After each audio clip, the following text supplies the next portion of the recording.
Hello students, how are you all? Children, in the last video we have discussed this calorimeter. This calorimeter I will explain you in detail in this video. See children, the diagram which is drawn on the board, it is a calorimeter. A calorimeter is a cylindrical vessel, you can see it's cylindrical in shape, which is used to measure the amount of heat gained or heat lost by a body when it is mixed with the other body. Okay, now see, it is made up of a thin sheet of copper. Why only copper is used? Because copper has low specific heat capacity and it is a good conductor of heat. So the vessel soon acquires the temperature of its content. Okay children. After that, see children, now you can see that the outer and inner surface of vessel are polished. Okay, so as to reduce the loss of heat due to radiation. That means radiations cannot go out because of this polish. So question will come, why the outer and inner surface of vessels are polished? So to prevent the loss of heat due to radiation. Why we are preventing the loss of heat? To calculate the amount of heat absorbed or the heat given out by the body. Okay, if the heat is lost to the surrounding, then we are not able to calculate it. Okay, we are not going to measure how much amount of heat is absorbed by the body or how much amount of the heat is given by the body. Okay children, now for insulation it is placed inside a wooden jacket. See, outside the most outer covering is it of wooden jacket. This is, we are keeping in a calorimeter inside a wooden jacket to prevent for it from insulation. Now the space between the calorimeter, where is the actual calorimeter? This is the calorimeter children. See, this, that outer one is the, see, copper vessel. This inside is the whole calorimeter. Outside you can see the most outside layer is made up of wooden jacket. The space between the wooden jacket and the calorimeter is filled up with some with wool or cotton. Why it is filled with wool or cotton? Because they are poor conductors of heat. They do not conduct heat.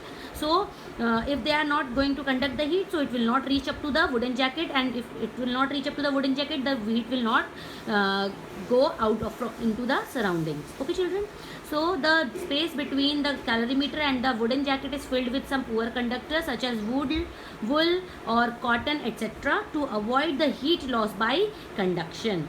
Now it is covered with a wooden lid. You can see I have written on the label the diagram also. So it is covered with a wooden lid to avoid the heat loss by convection. If the heat will not go out from the upper side also. The lid has two holes. Why the lid has two holes? One for keeping the thermometer. We are keeping the thermometer so that we are able to measure the temperature, and second hole is for stirrer. Stirrer means we are able to mix the two substances well. Okay, next, stirrer is used to mix the content properly. Okay children, now see, this is the diagram. You also just do practice of this calorimeter diagram and do the labeling of the diagram. Okay children, now the next important topic is principle of calorimetry, or we can say principle of method of mixtures. Look children, when a hot body is mixed or is kept in contact with a cold body, heat energy passes from the hot body to the cold body. Okay, whenever you are keeping two bodies together, what will happen? The heat energy transfers from hotter body to the colder body, and it continues till both the body attain the same temperature. If no heat energy is lost to the surrounding, that means the system is properly insulated. Then what happens? Heat energy lost by the hot body will be equal to the heat energy gained by the cold body. When it happens? It happens when no heat is lost to the surrounding. Okay, this is the principle of calorimetry. Many times it has come, state the principle of calorimetry. Then you have to write when when a hot body is mixed with the cold body, heat energy passes from the hot body to the cold body till both the bodies attain the same temperature. If no heat is lost to the surrounding, then according to the principle of calorimetry, heat lost by the hot body is equals to heat energy gained by the cold body. This is very, very important principle. Okay, now there is a mathematical statement for the principle of calorimetry, which I will explain you in the next one.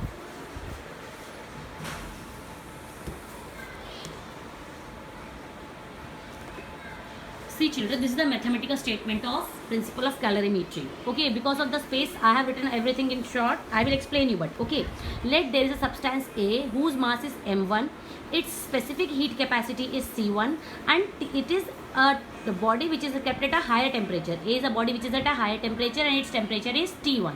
Okay, now we have another body B whose mass is m2 and specific heat capacity is c2 and its temperature is T2, which is at a lower temperature. Okay, now when you mix the two substances A and B, what will happen children? See, when you mix two substances and then it will become only one substance, no, A and B after mixing. So let's say the temperature after mixing A and B, let me say small t. Okay, small t. Now since A is at a higher temperature, so it will give the heat, it will lose the heat. So fall in temperature of the substance A. How much temperature is falling, has fall down of substance A? That will be T1 minus T, because T1 is the higher temperature and T is the temperature of the mixed substance. Now rise in the temperature of the substance B. Since B is at a lower temperature, so it will absorb the heat energy, so its temperature will be raised. So how much rise in the temperature? Temperature will be T minus T2. T minus T is the temperature of the mixed substance. Okay, T minus T2. Now we have the equation, heat energy lost by A. How much heat energy is lost by A? Q equals to mc delta T equation. We have general equation, but we will put the mass of A, the specific heat capacity of A, and the fall in temperature. So m1 c1 T1 minus T. Likewise, heat energy gained by A gained by B will be m2 c2 T minus T2. Now according to the principle of calorimetry, heat energy lost by A equals to heat energy gained by B. So m1 c1 T1 minus T equals to m2 c2 T minus T2. So this is the mathematical statement. Always one numerical comes from of 4 marks from this calorimetry. Okay, always one numerical will come of 4 marks from this principle of calorimetry. Always it comes beta. So we have to do practice of the numericals of this principle of calorimetry very well. Now see children, in your book page number 266, there are natural phenomena and consequences of high specific heat capacity of water. Due to its specific heat capacity of water, what are the different phenomena which are due to the high specific heat capacity of water we are given. You just read it out, okay, and understand them. First of all, it is given the climate near the seashore is moderate. This is due to convection. Okay, read it. You are going to understand it clearly, because if the concept is clear, you can understand the consequences of high specific heat of water. Next, hot water bottles are used for fermentation. What is fermentation, beta? When we use water, you have seen your elderly person at your home, they are using hot water bottles to get relaxed from the pain if they are having at the back or in their legs. They are using hot water bottles. So that is called fermentation process. So hot water bottles are used for fermentation. Why? Because since water has a high specific heat capacity, so hot water bottle provides more heat energy for fermentation over a longer period. It will not release its heat very easily and very quickly. It will remain hot for a longer period of time. Okay, likewise, water is used as an effective coolant. Coolant means, like you have seen, if your engine gets warmed in a car, what happens? As a coolant we are putting water. Likewise, for nuclear power in nuclear power plants, to cool down the nuclear plants, we are using water. Why? Because water has a high specific heat capacity. It can absorb a large amount of heat before increasing its temperature. To increase its temperature, it gains a lot of heat energy. So wherever we require to remove the heat energy, we are using water as a coolant. Likewise, fourth consequence is given to you. 6 consequences are given, natural phenomena are given. Read them, learn them, because this also comes many times. All these phenomena due to specific heat capacity of water. This time also, if you will see the question paper of this previous year, you will find a question there. There's a question of sand and water. Okay, why a sand on the seashore gets warm very easily, whereas water does not? Why? Because of the less specific heat capacity of sand and more high specific heat capacity of water, children. Okay, now on page number 267 you will find some examples of high and low heat capacity. There also you just read them out and learn them. By learning them, this first part of calorimeter is over.